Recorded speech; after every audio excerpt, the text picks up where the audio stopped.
Thanks for coming back to the channel. Still in Tasmania, just a couple of photos. Today we're going to go from Launceston to St Helens via Beaconsfield, lunch at Scottdale, and then finishing off overnight at St Helens. It's a magnificent part of the world for motorbike riding. There's Beaconsfield and the mining disaster, chairlift ride at Cataract Gorge near Launceston, the Motor Museum in Launceston, and there we are, finishing off at St Helens for the night. Nice part of the world, near the Bay of Fire. Come along, enjoy the ride, thanks, and see what we've got. We started the morning with breakfast at the House of Motorcycles in Launceston, and then headed off for the day and off towards Beaconsfield. Well, good morning, YouTubers. Here we are. Another fantastic day weather-wise in Tassie. When we first started booking the trip, thinking about coming on this trip, it was all make sure you bring your wet weather gear for torrential rain, and wet weather and floods and whatever. And it may yet come, but so far the weather in Tasmania has been magnificent. We had the odd little drizzle, just to say we've got enough, couple of drops in the windshield. And don't forget we had that bit of snow, it was snow, up by the Highland Lakes. But no, the weather's been good. Got a bit cool a few times, down to 4 degrees Celsius up at the Highland Lakes in the snow. When I say snow, if you saw the video, it's melts, it hits the ground or hits the clothing, so can't say it was skiable snow, but it was snow nevertheless. Anyway, today, where to today? Today we're going up to the Tamar Valley and surrounding countryside. So when it gets a bit more interesting, I'll let you know. At this stage we've come out of Hadspin, where we're staying, into Launceston, and we're crossing through Launceston now, just about to pop out the other side, I'm guessing. But as you see, just mountains and hills all the way around, so wonderful part of the country to go motorbike riding. Alright, I'll get back to you.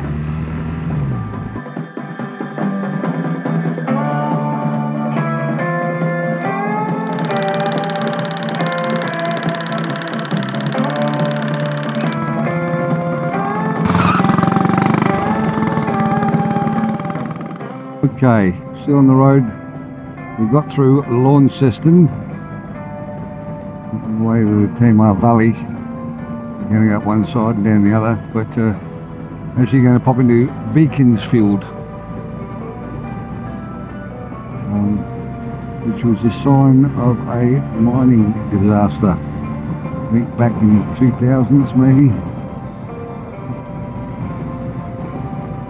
Early 2000, a couple of guys got trapped underground for quite a number of days. So I'm only going to be making up numbers, but I can guess it all now. So let's wait till we get there and read the sign. But that's one of the stops on the way through. That one probably a little bit, well, not sad. I'm not sure whether, I don't know whether people actually lost their life as well, or I know two of the guys were trapped for, say, quite a number of days, but finally got up and full recovery. So we'll find the story when we get there. Okay. So it's a bit more the countryside here on the way out. It's spectacular. And the blue sky is just a really strong blue. White clouds are as silly as it sounds, but just got that bit more dense or thickness to them. Just beautiful. Anyway, I'll stop waffling and leave you to it. Alright, down the highway, but I've pulled off just to have a look at this Brady's Lookout, and quite spectacular it is.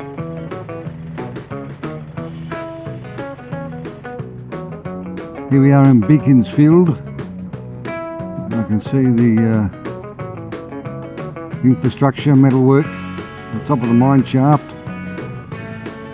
I guess that's where we're going for a sticky big. See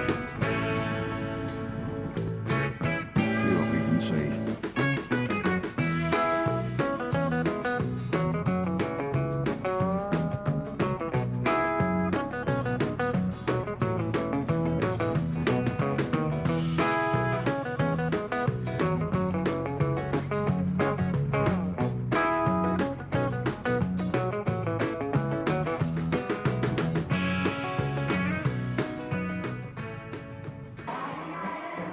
Well, here we are in Beaconsfield and the mine site. Just a bit of a museum at the front, I suppose, showing what it was like back in those days with dialing telephones and phones with cords and handsets, and even further back to the old switchboard operator plugging in the lines. The mine's been going for over 100 years, so I suppose all this stuff was in use in those days. Huge flywheel trying to for some bit of machinery and some delivery trucks and whatever else, but there's the actual mine site itself.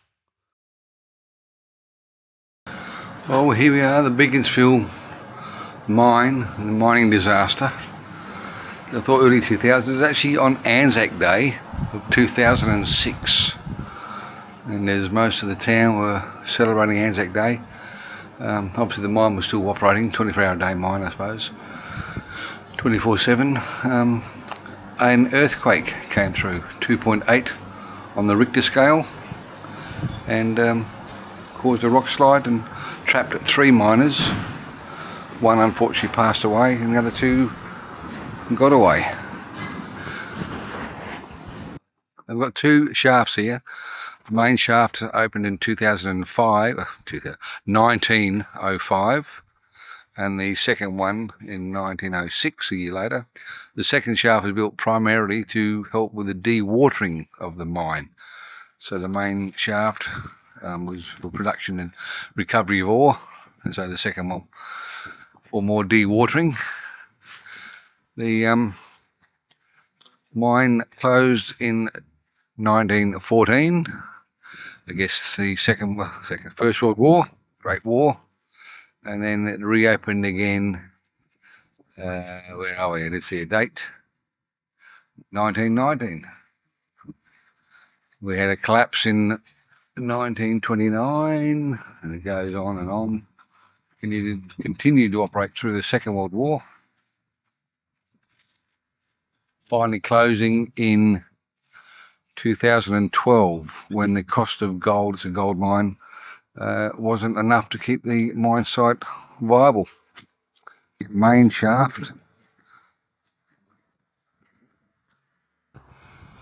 The tragedy happened on Anzac Day 2006 as a result of a 2.8 Richter scale earthquake measurement, whilst the rest of the town were celebrating Anzac Day itself. Obviously the mine was going 24/7.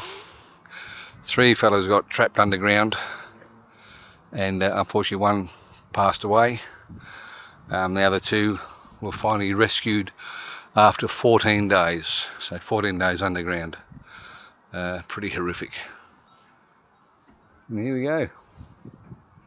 Very moving, very impressive, good display. Enjoyed it, worth the money. Alright, we'll go for a cup of tea and continue on. All the best. Take care. Bye. Okay, we went up the other side of that river we see in front. The river's, I guess, in the bottom, so where the bottom of the valley would be. The Tamar Valley. We went up the other side of that river, up to Beaconsfield, Beauty Point, and we're back down the other side of the valley. So those houses you see in front are the start of Launceston, and as we go further around and further down this river, housing population and density will increase until we get into the city of Launceston itself. I'll be interested in getting down to Hobart. I've been there once before with work for a 3 or 4 day work conference. So we're 8 hours a day in the workshop, meetings, then a couple of hours at the pub and a meal, in bed, so I didn't see much of it at all. We had half a day off and went up to the top of the mountain. And this would be back in 2005, give or take. And in those days, they were saying you could buy the BMW house quite cheaply in compared to mainland prices. And the BMW stood for Bridge, Mountain and Water Views. Bridge, Mountain and Water Views in Hobart. For a fairly reasonable, nice home and a fairly reasonable price. I'm going to see when we get back there now, it's at 15, nearly 20 years ago, 19 years ago, what the difference is and what Hobart looks like, how that's grown over the last 20 years or so. Alright, just a bit of a highway run, so when it gets a bit more interesting, I'll get back to you.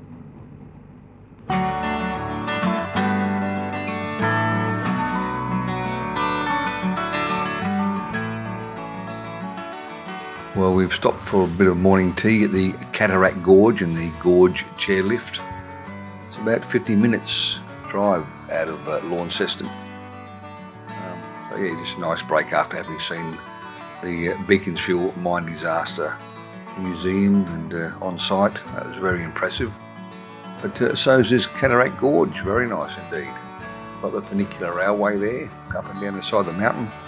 So either the chairlifts or the railway line will get you to the top of the hill, where apparently there's some wildlife, peacocks and other marsupials or whatever they are. But yeah, very pleasant. You can actually swim in the lake, and then they've got a couple of dedicated swimming pools around and a lot of walk trails up through that ridgeway and across the bridge, etc. Very nice little spot.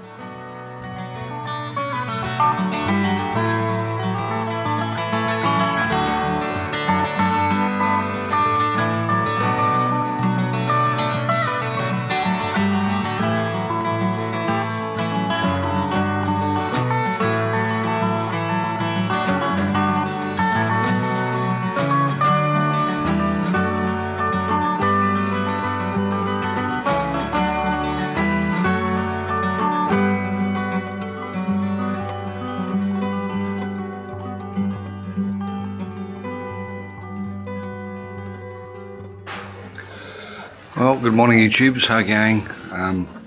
Still Tassie. Today it's Launceston. We're going to head up to St Helens for a couple of nights, but on the way through we've just stopped at the Tasmania Moto Museum just for a bit of a look around. So the Rolls Royce Phantom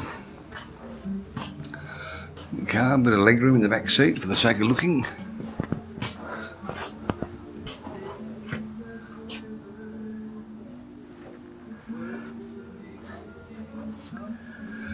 But yeah, as we say, where to today?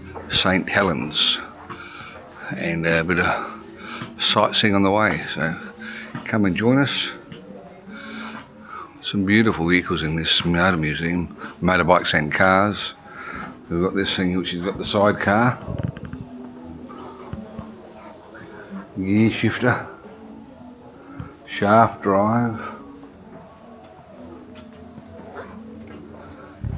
For those of you that know about Vincent motorbikes, we've got the Black Shadow, apparently one of the rarest and one of the most expensive of the Vincent series.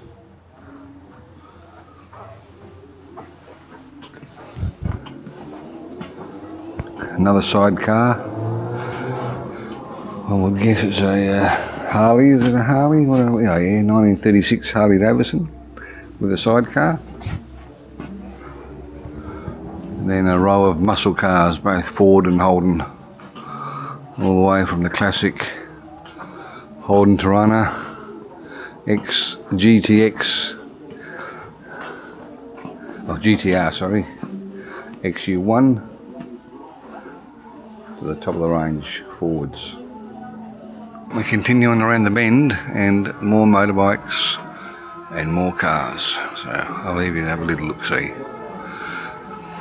We're looking at one of the first Honda Goldwings, they've certainly changed in their lifetime.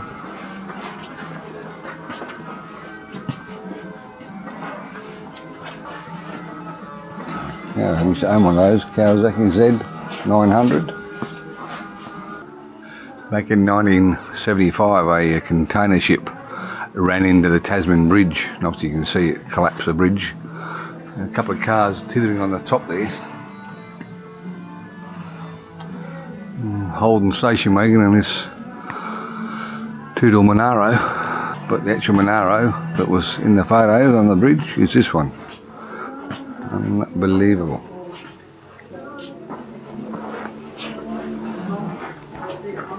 Just behind me we've got a little, well not a little, it was a Honda 750 4-cylinder motorbike, and it brings back a bit of memory for me from my father.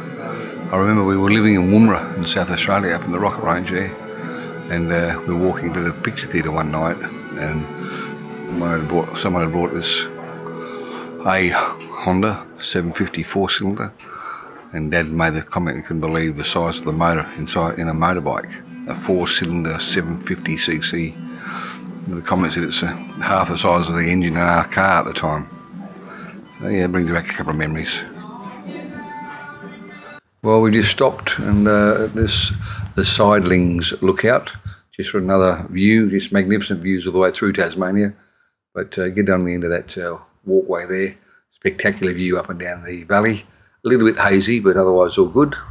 There's Ken getting on the bike with little Teddy in the back, and the rest of us heading off to Scottsdale for lunch, then St Helens for overnight stay. I guess we've hit the top of the mountain and on the way down now. Still plenty of turns and bends.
Alright, we just had a bit of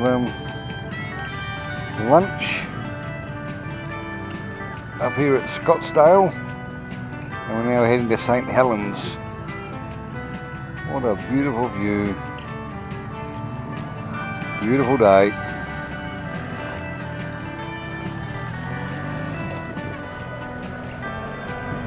Look at that, fantastic, isn't it?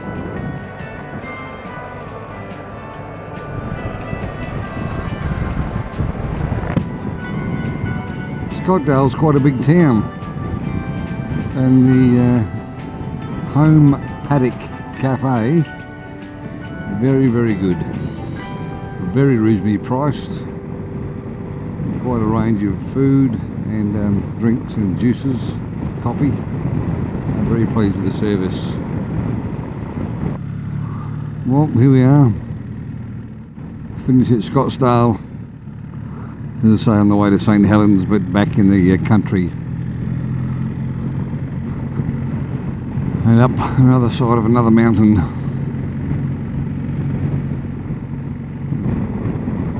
Regrowth blue gums. You see.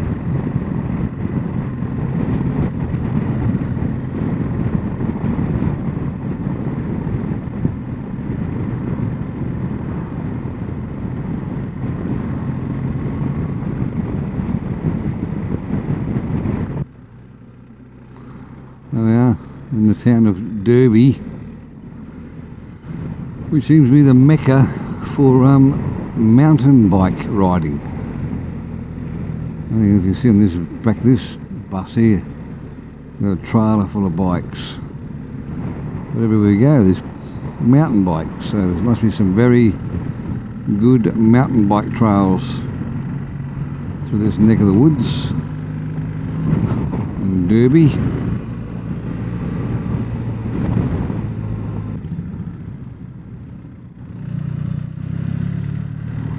Right over in the Myrtle Forest. The Myrtle Forest between, well, I was going to say Stockdale, but it's probably between Derby and St Helens.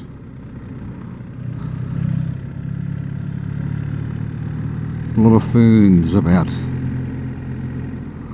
What's it say? Or what does it say here? Rainforest Walk. There we are.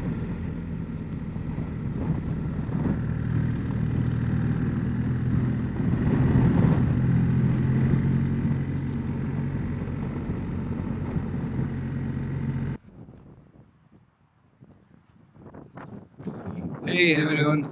Made it to St Helens, staying it there, near St Helens Tasman Holiday Park. Very nice, quite picturesque.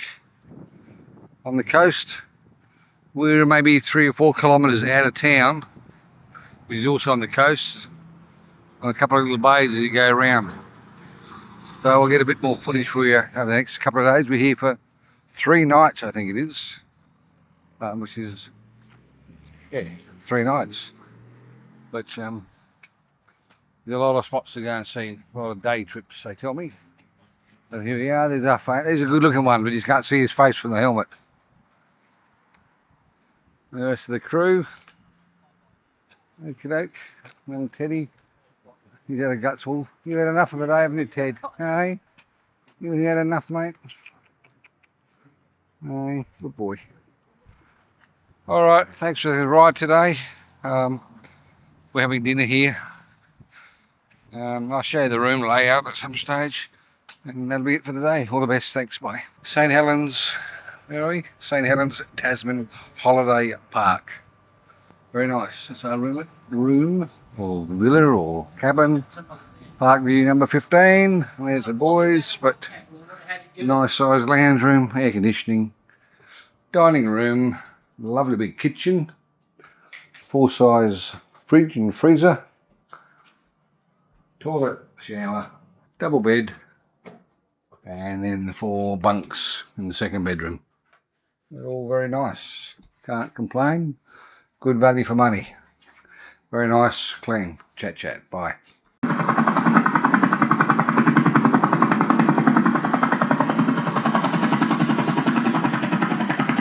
So before we leave you for the day, and thanks for travelling with me, but just a bit of drone footage of St Helens. Beautiful coastal town with an inlet, nice safe waters as you can see there as we swing around. That suburb is where we're staying. It's about 3 or 4 kilometres out of St Helens main town site with the main street. But yeah, very nice. This is the Bay of Fires that they talk about. Very picturesque. So we'll go for a bit of a drive through all this for our next episode. I hope you've enjoyed what you've seen today. If you have, subscribe and you can see a few more of these episodes. But thanks for coming along for the ride. Really have enjoyed it.